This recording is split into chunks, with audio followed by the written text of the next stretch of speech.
Liz here, coming at you with another video. Now this one is another book review, so shout out to all you fellow book lovers. So this book is Helena Hunting's book, Love on the Lake. Here's the cover. It's, again, as I said, Love on the Lake by Helena Hunting.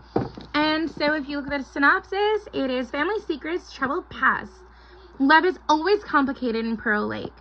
Tegan Farson has always been the dutiful daughter, especially since her mom died, but as her father finally begins to move on, it's her turn to do the same. Her destination, Pearl Lake, a close-knit community with an entrepreneurial spirit and secrets of its own. One of them is Aaron Saunders, who dropped out of college to work construction for Pearl Lake's upper class. He's a mystery and has a playboy reputation, that is, until he meets Tegan. Neither one of them is looking for love, but in a town this small, it's hard not to let your heart get involved. As the romance heats up, Aaron's elusive past comes to light, and Tegan is there for him, bringing them even closer together. But when Tegan is forced to face her own demons, her inability to accept the support of friends and family threatens the life she's worked so hard to build. Can Aaron love her even when she can't love herself? So this book is the second book in the series of the Lake books. The first one was Love Next Door, and the second one was Love on the Lake. And honestly, I thought this was a great addition to, a great continuation to the first book. But one thing I do have to say is, if you're considering whether or not to read this book, just one thing to mention is there's a bit of a trigger warning.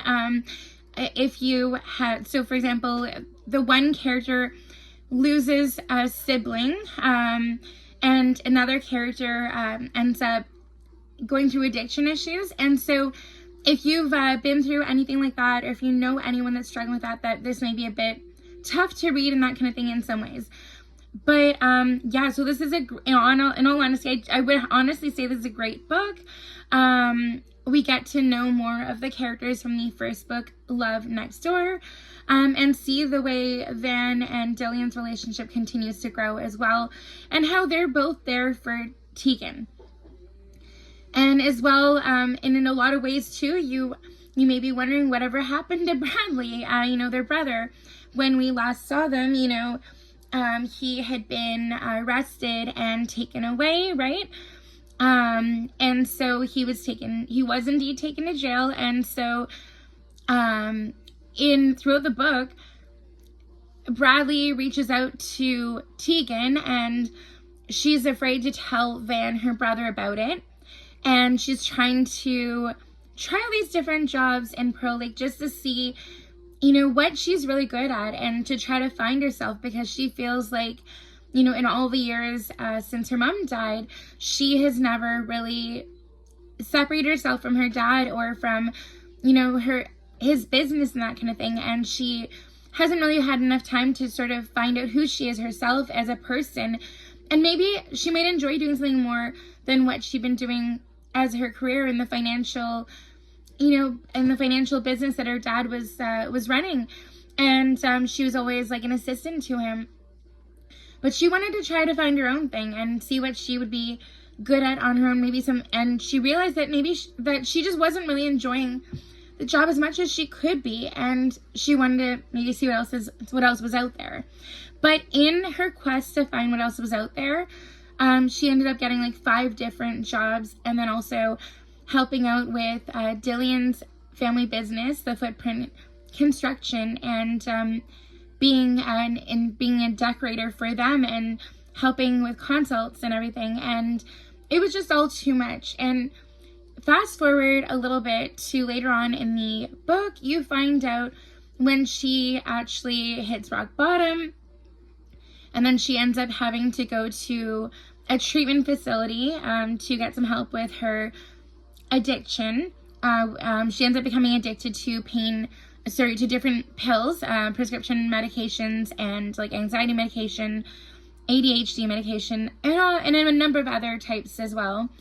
And she doesn't want to accept that maybe she has a problem until it's almost too late. And she ends up in the hospital. And in that point, she's got no choice but to fess up to what's really happening, and that she has let herself go a little bit too far, and that she did make a mistake, and that that things can be better, and that she's not accepting the help out there that she could be having help from. And she, in a lot of ways, had let Erin down and her brother and future sister-in-law, even though she was trying purposely not to do those things.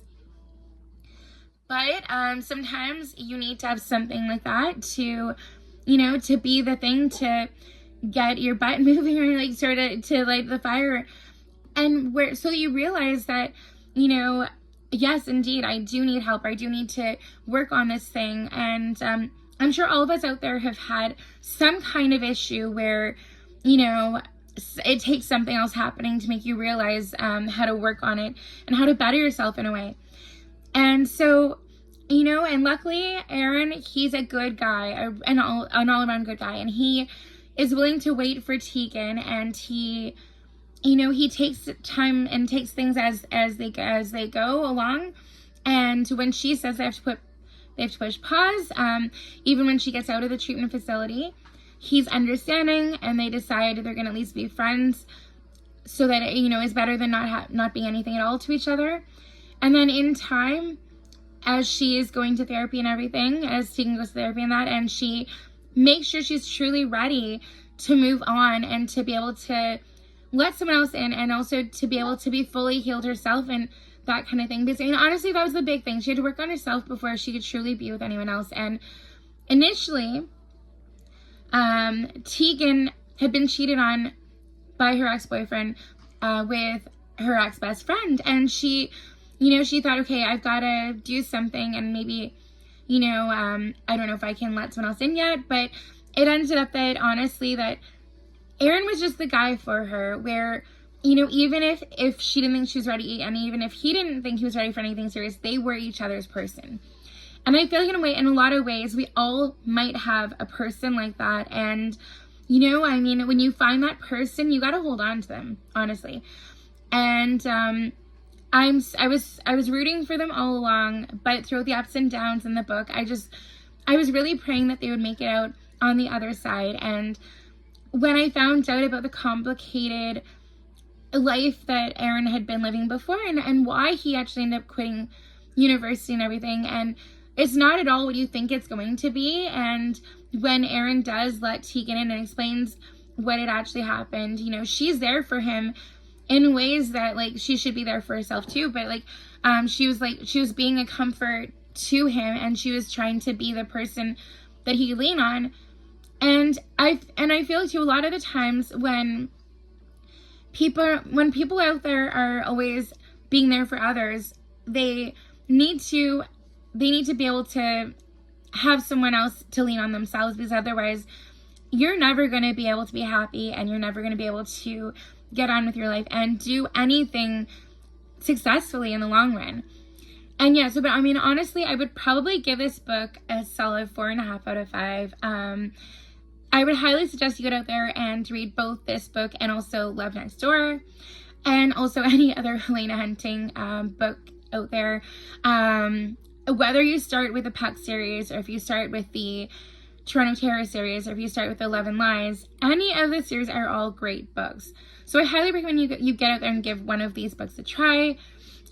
This book is great. It shows a lot of ups, and it shows our characters go through a lot of ups and downs, and they're there for each other. And honestly, we all need someone like that who you can count on in good times and in bad.